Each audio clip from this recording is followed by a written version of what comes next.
just had an hour-and-a-half bus ride out to a remote location where this morning we're going out with Yeti Tours. We're only going out for the morning, but these lucky guys behind us are about to head off on a 4-day adventure down the Wanganui River. It's really exciting.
We're on the Wanganui River with Yeti Tours. I'm here with Grant, who's going to tell us about what these people are getting themselves into.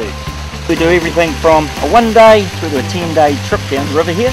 It's people can do it freedom hire, or they can do it as a guided trip. Guided trip can be just give them the history, natural history on the river, telling them about the place, and also be fully catered. So we do all the cooking and all that type of stuff for them as well.